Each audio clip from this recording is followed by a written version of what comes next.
لگانا شروع کیے، مطلب میلے سجانے شروع کیے، میلے لگائے ایک جگہ، دوسری جگہ، تیسری جگہ، تو وہ میلوں میں ان کو راغب کیا بدوؤں کو۔ اور اسی طریقے سے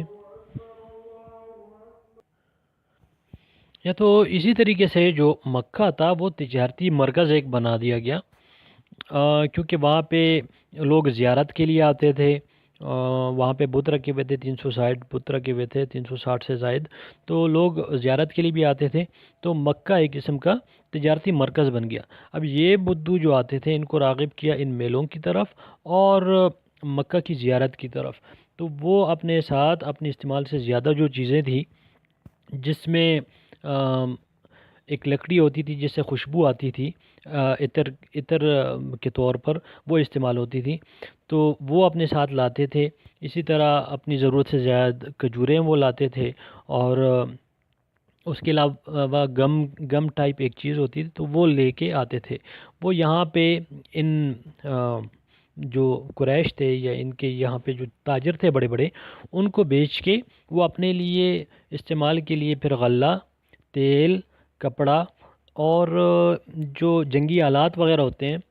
تلوار وغیرہ، وہ لے کے تو وہ چلے جاتے تھے۔ اکثر اوقات یہ ہوتا تھا کہ یہ جو بدو ہیں یہ بڑے تاجروں کے مقروض ہو جاتے تھے۔ اچھا جی، دوسری طرف یہ جو بڑے بڑے تاجر ہیں جس میں قریش اور ان کے اتحادی ہیں، وہ کیا کرتے تھے کہ وہ یہ بدوؤں سے لیا ہوا یہ سامان، اور دوسری طرف یہ میپ میں آپ دیکھ سکتے ہیں، انڈیا سے اگر آپ آئیں سمندری راستے سے تو جہاز آ کے یمن کے ساحل پہ رکتا ہے، پھر یمن سے زمینی راستہ ہے سعودیہ میں، عرب میں، اور پھر عرب سے آگے شام تک۔ تو انڈیا سے آیا ہوا جو سامان جن میں مسالہ جات وغیرہ ہوتے تھے، سلک کا کپڑا ہوتا تھا،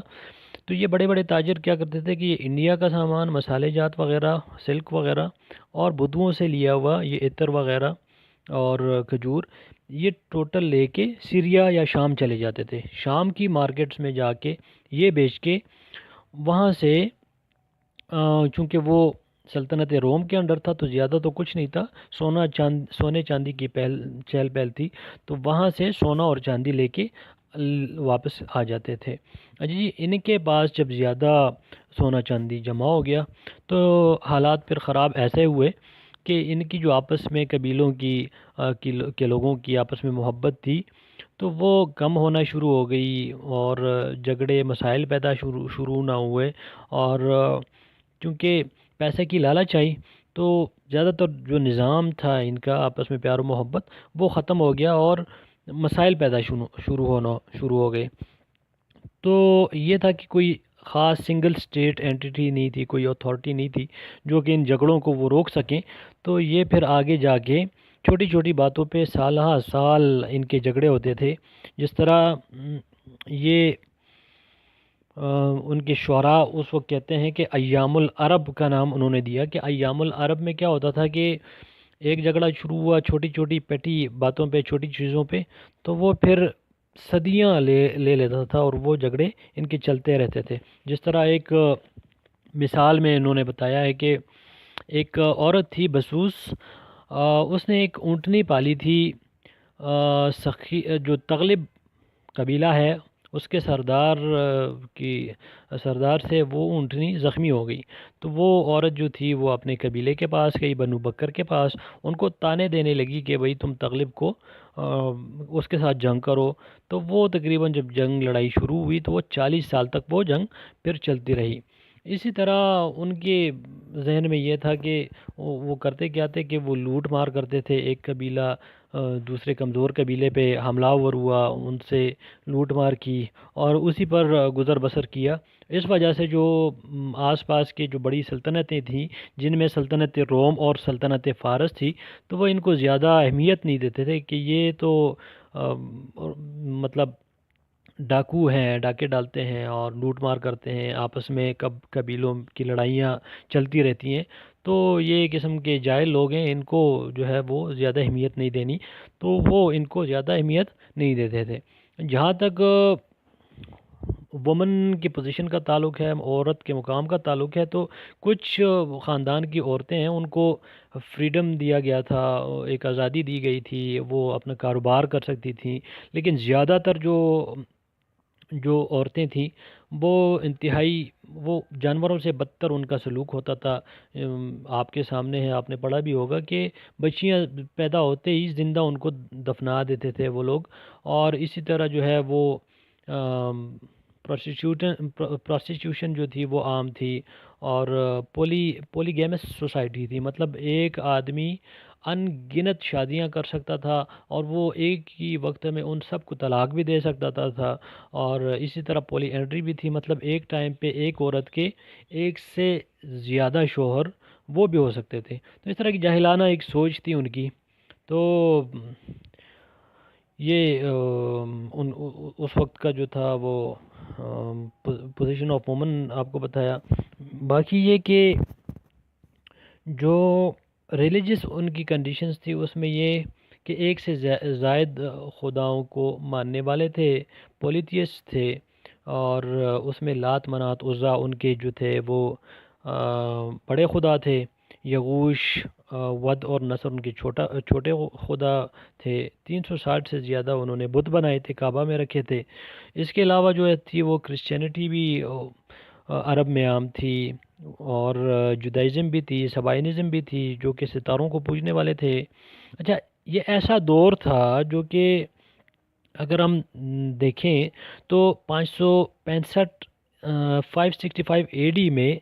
جسٹینین جب مر جاتا ہے تو اس کے بعد سے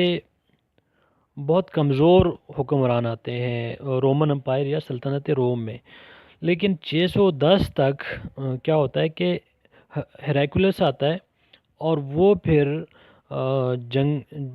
جنگی حملے کرتا ہے پرشین امپائر پہ، جو ساسانی ہوتے ہیں سلطنت فارس پر، اور وہاں ان لوگوں کو کی قتل غارت کرتا ہے، اور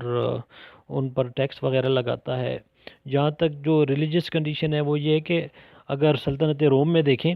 تو کرسچینٹی کے دو گروپ بن جاتے ہیں۔ ایک کہتا ہے کہ بھائی خدا کے 3 اوتار ہیں، وہ خدا بھی ہے، وہ روح بھی ہے، وہ انسان کی شکل میں بھی آتا ہے، جس طرح وہ حضرت عیسیٰ علیہ السلام کو مانتے ہیں کہ وہ بھی خدا ہے۔ تو دوسرا گروپ یہ تھا کرسچینٹی میں یا عیسائیت میں کہ وہ کہتا تھا یہ نہیں ہو سکتا، تو وہ آپس میں لڑنے والے تھے۔ اسی طرح جو یہودی تھے